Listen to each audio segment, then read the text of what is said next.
The other context is the longest spanning war in history, the Roman and the Persian War.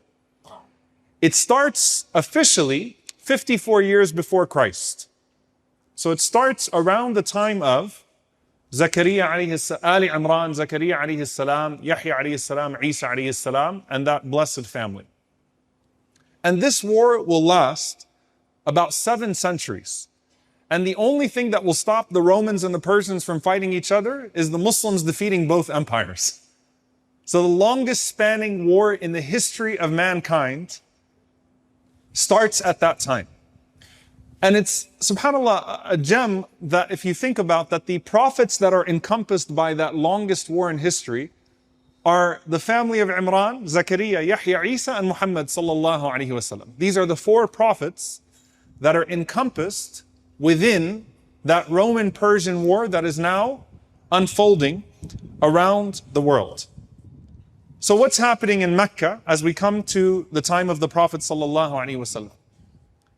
Who do you think the Jewish community would ally with? The Roman Christians or the Persian Zoroastrians? Which one makes more sense logically to ally with, to attach yourself to? Because at some point, these 2 empires are so large that they have absorbed everyone into a client kingdom or a client community. You're not a player if you're not a Roman or a Persian empire or allied to one of them. So who is the Jewish community allied to at this point? The Persians. It's actually very interesting because it feels counterintuitive. Because you would think that Christians and Jews have more in common than Jews and Persian Zoroastrians. So how does this happen? And this is one of the things that Ibn Abbas radiallahu ta'ala anhuma comments upon. وَقَالَتِ الْيَهُودُ لَيْسَتِ النَّصَارَى عَلَى شَيْءٍ وَقَالَتِ الْيَهُودُ لَيْسَتِ النَّصَارَى عَلى شَيْءٍ وَهُمْ يَتْلُونَ الْكِتَابِ.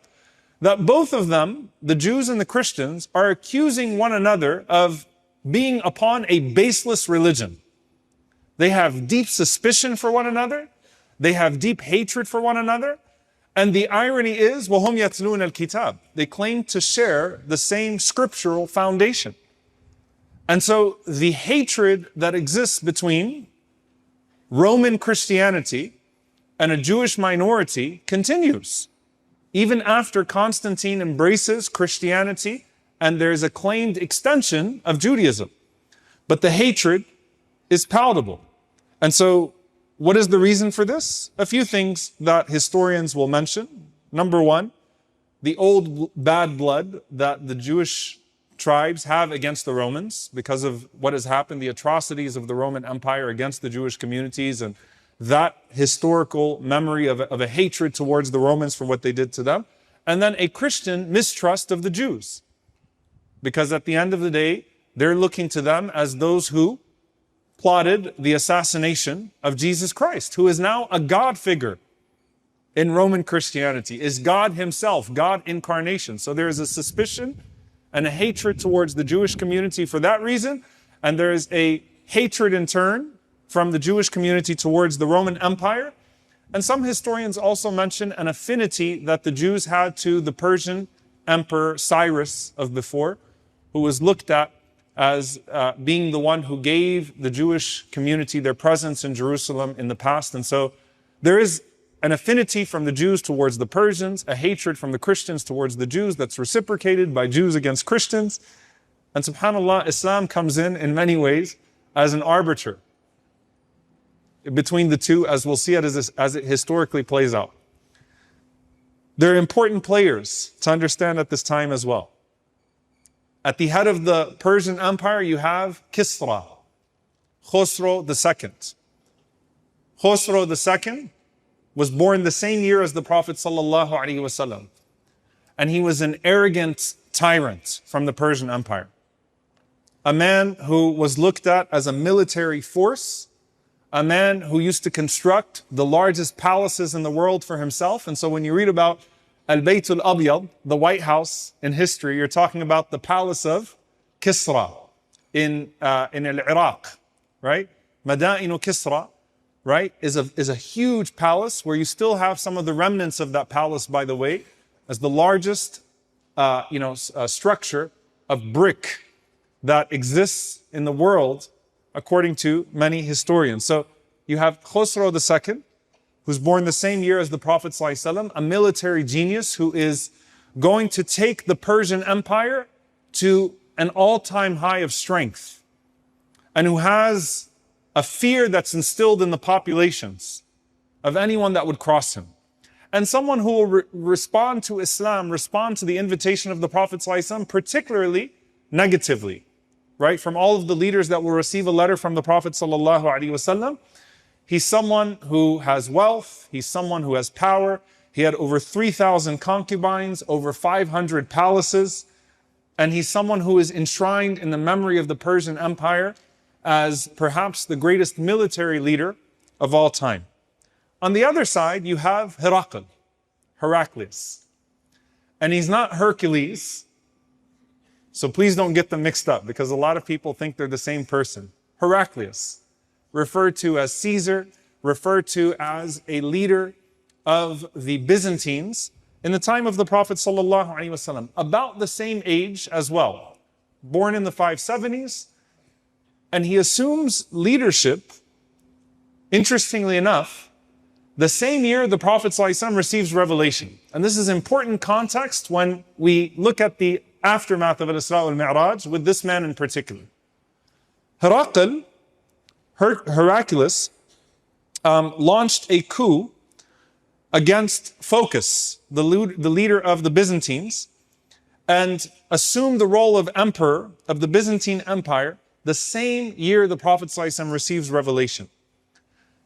Now, Kisra recognizes that this instability in the Roman Empire is an opportunity to penetrate deeply. So he sees this as an opening. Heraclius understands that this is the worst time to fight the Persians, the worst time to fight Kisra. So he sends a letter to Kisra in that year, the same year the Prophet ﷺ receives revelation, in the year 610, with all sorts of gifts and the highest diplomats of the Roman Empire, and more concubines and more wrapped gifts and all sorts of, overtures of peace to say, let's have a treaty, let's have a ceasefire. Because obviously on his end, he wants to solidify the Roman Empire, and he knows it's not the best time to fight Kisra. So he offers him peace. Kisra says, absolutely not. He said, your kingdom belongs to me. And he says that I am not going to stop until I have your kingdom in my hands. So Kisra, Khosrow II, launches a major offensive against the Byzantines the same year that the Prophet ﷺ receives revelation. 610 is the same year that the Jewish community in Jerusalem revolts against Heraclius. So there were Jews that were living under the Byzantine Empire, and they were, of course, allied to the Persians. They took that opportunity of the instability of the Roman Empire to launch a revolt against Heraclius and Jerusalem.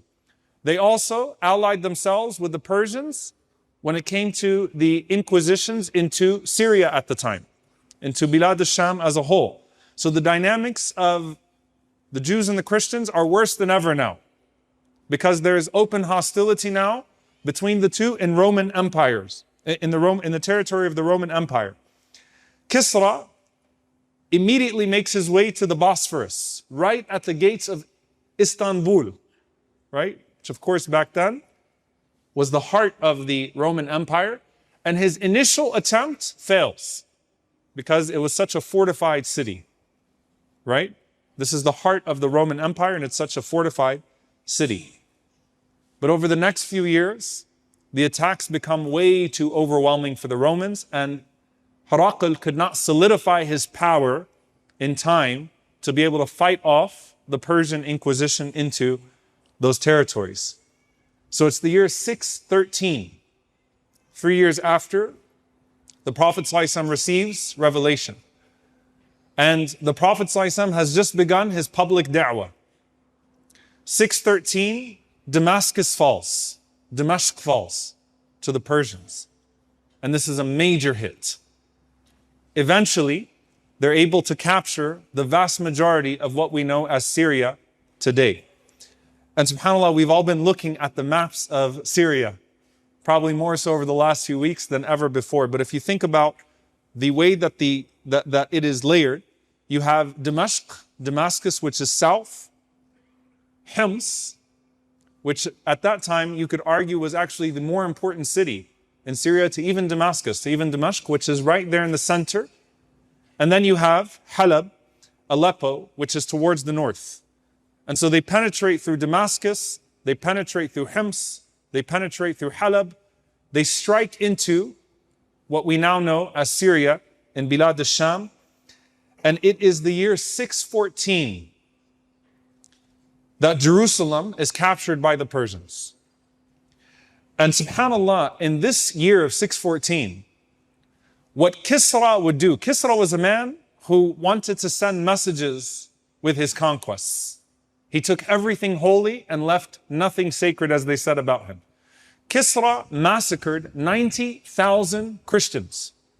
90,000 in Jerusalem. Now, you know, in the time of modern warfare and the weaponry that we have today, those types of numbers are still crazy. Imagine 90,000 people subjected to the sword. So he filled the streets of Jerusalem with blood. He desecrated the Holy Sepulchre. And he actually stole the true cross that Christians held, Isa alayhi salam was crucified on. So he actually stole the cross and returned it back to Persia.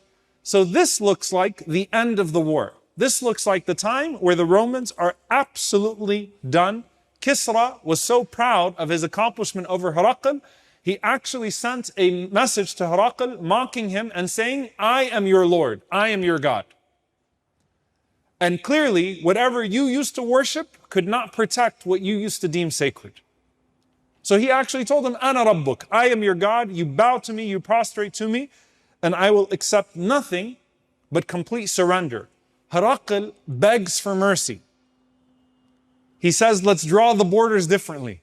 You can have this area, but we stop the war where it is right now. Kisra says, not until my foot is on your neck and your entire kingdom is in my hands. The year 615, the Romans are beat into their small strongholds. And as far as the global commentary is concerned, this war is over. The Persians have defeated the Romans, as far as the globe is concerned. The longest war between the Romans, Byzantines, and the Sassanid Persians lasted from 602 to 628 CE. It began after the assassination of Byzantine Emperor Maurice, prompting the Sassanid ruler Khosrow II to invade.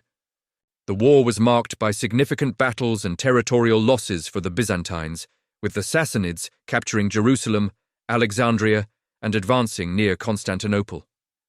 Despite early losses, Emperor Heraclius launched a daring counter-offensive in Persian territory, which turned the tide of the war. His strategic campaigns devastated the Sassanid forces, leading to internal strife within their empire. This bold move restored hope for the Byzantines and brought them back on the offensive. The war ended in 628 CE with a peace treaty after Khosrow II was overthrown by his generals. Though the Byzantines regained their territories, both empires were left exhausted, creating an opening for the rapid expansion of Islamic forces shortly after. This conflict marked the end of centuries of rivalry between the two powers, leaving a lasting impact on the region's history.